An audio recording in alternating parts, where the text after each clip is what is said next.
అందరికీ నమస్కారం. నాకు ప్రతిపక్ష హోదా ఇస్తేనే నేను అసెంబ్లీకి వస్తా, నన్ను ప్రతిపక్ష నాయకుడిగా గుర్తిస్తేనే నేను అసెంబ్లీకి వస్తా, అసెంబ్లీలో ముఖ్యమంత్రికి ఎంతైతే సమయం కేటాయిస్తారో మాట్లాడేదానికి ఒక ప్రతిపక్ష నాయకుడిగా ప్రతిపక్ష హోదాలో నాకు కూడా అంతే సమయం కేటాయిస్తేనే నేను అసెంబ్లీకి వస్తా, లేకుంటే నేను అసెంబ్లీకి రాను. నేను తాడేపల్లి ఇంట్లో కూర్చొని పత్రికా సమావేశం పెట్టి మీడియా ద్వారా నేను ప్రశ్నలు వేస్తా, ఆ ప్రశ్నలకి కూటమి ప్రభుత్వం అసెంబ్లీలో కూర్చొని సమాధానం చెప్తే చాలు. నేను ప్రశ్నలు వేయడానికి అసెంబ్లీకే పోవాలా ఏంటి? నలుగురు మీడియా వాళ్ళని పిలుచుకొని ఇంట్లో కూర్చొని మీడియా సమావేశం పెడితే చాలు, నేను అడగాల్సిన ప్రశ్న ప్రజల్లోకి వెళ్ళొద్ది.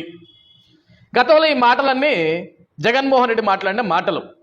అది కాదు జగన్మోహన్ రెడ్డి గారు, మీరు ఒక శాసనసభ్యుడు, పులివెందుల నియోజకవర్గానికి ఒక ఎమ్మెల్యేగా అసెంబ్లీకి రావాల్సిన బాధ్యత మీకు ఉంది.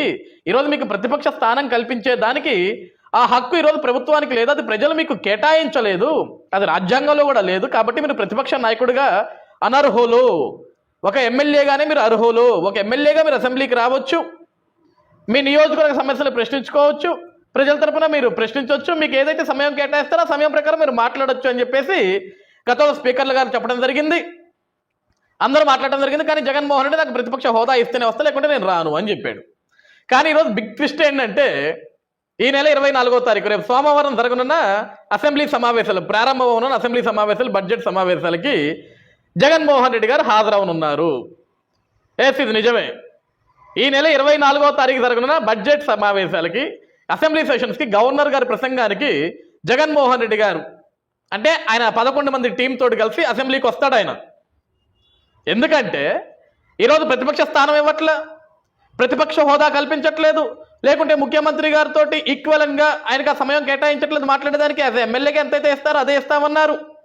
కానీ నాకు ప్రతిపక్ష హోదా ఇస్తేనే వస్తా అని మొండిపట్టి పట్టు కూర్చున్న జగన్మోహన్ రెడ్డి ఈ రోజు ఆ మాటను పక్కకు పెట్టి అసెంబ్లీకి ఎందుకు వస్తున్నాయా అంటే, మనం చూసాం స్పీకర్ గారైన అయ్యన్న పాత్రుడు గారు ఢిల్లీలో స్పీకర్ల సమావేశానికి వెళ్ళినప్పుడు అయ్యన్న పాత్రుడు గారు స్పీకర్గా, డిప్యూటీ స్పీకర్గా రఘురామకృష్ణరాజు గారు అక్కడ ఒక మీడియాతో మాట్లాడుతున్నప్పుడు రాజ్యాంగంలో ఒక ఆర్టికల్ ఉంది, ఏ శాసనసభ్యుడైనా సరే 60 పని దినాలు అసెంబ్లీకి వరుసగా రాకపోతే అతని మీద అనర్హత వేటు వేయొచ్చు.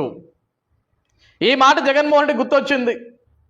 జగన్మోహన్ రెడ్డి తోటి మిగతా గెలిచిన 10 మంది ఎమ్మెల్యేలు కూడా జగన్మోహన్ రెడ్డి దగ్గర మొరబెట్టుకున్నారా, జగన్మోహన్ రెడ్డి గారు మీరు అసెంబ్లీకి పోకపోయారు, మమ్మల్ని కూడా పొనివ్వకుండా చేస్తున్నారు, ప్రజలు మా ముఖం మీద కాండ్రించి ఉమ్ముతున్నారు, మిమ్మల్ని నమ్మి మిమ్మల్ని గెలిపించుకున్న మా నియోజకవర్గాల్లో మిమ్మల్ని గెలిపించి తప్పు చేశామని మమ్మల్ని తిడుతున్నారు.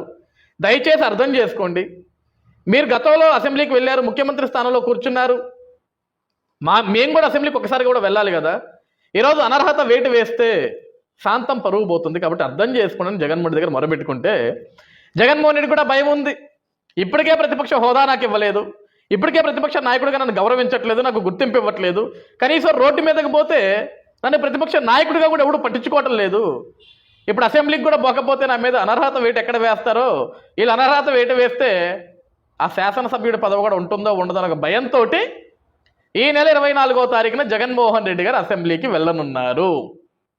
గవర్నర్ ప్రసంగానికి వెళ్తారంట. బట్ ఇందులో ఏంటంటే మనకున్న సమాచారం ప్రకారం జగన్మోహన్ రెడ్డి గారు ఆ ఒక్కరోజు అసెంబ్లీకి వెళ్తాడు, వెళ్ళి అసెంబ్లీ రిజిస్టర్లో, అటెండెన్స్ రిజిస్టర్లో సంతకం పెట్టేసి గవర్నర్ ప్రసంగం విని కాసేపు గందరగోళం చేయాలని. ఎందుకు? ప్రజల కోసం కాదండి గందరగోళం, ప్రజల సమస్యల కోసం, లేకుంటే రాష్ట్రంలో సమస్యల కోసం కాదు ఆయన చేసే గందరగోళం. నాకు ప్రతిపక్ష స్థానం కల్పించట్లేదు చంద్రబాబు నాయుడు ప్రభుత్వం, నన్ను ప్రతిపక్ష నాయకుడిగా గుర్తించట్లేదు చంద్రబాబు నాయుడు ప్రభుత్వం, కనీసం నాకు ప్రతిపక్ష హోదా ఇవ్వట్లేదు చంద్రబాబు నాయుడు ప్రభుత్వం. ఒక ముఖ్యమంత్రి ఎంతసేపు అయితే మాట్లాడతాడో ఒక ప్రతిపక్ష నాయకుడు కూడా అదే సమయం కేటాయించాలి, అది కేటాయించకపోతే అసెంబ్లీలో నేను ఎందుకు కూర్చోవాలి? నేను మిర్చి ఆడకపోతే కనీసం నాకు పోలీస్ భద్రత ఇవ్వలేదు, ఒక ప్రతిపక్ష నాయకుడికి ఇవ్వాల్సిన బందోబస్తు కూడా నాకు ఇవ్వలేదు, కాబట్టి నన్ను ప్రతిపక్ష నాయకుడిగా గుర్తిస్తారా గుర్తించరా, ఈ విషయాల మీద గందరగోళం సృష్టించడానికే రేపు 24వ తారీఖు జగన్ అసెంబ్లీకి వెళ్తున్నాడు. మొదటి కారణం ఏంటంటే ఎక్కడ అనర్హత వేటు పడుద్దో ఒక భయం. అంటే అయ్యన్న పాత్రుడు గారు జగన్మోహన్ రెడ్డిని భయం చూపించారు, భయం పెట్టేశారు.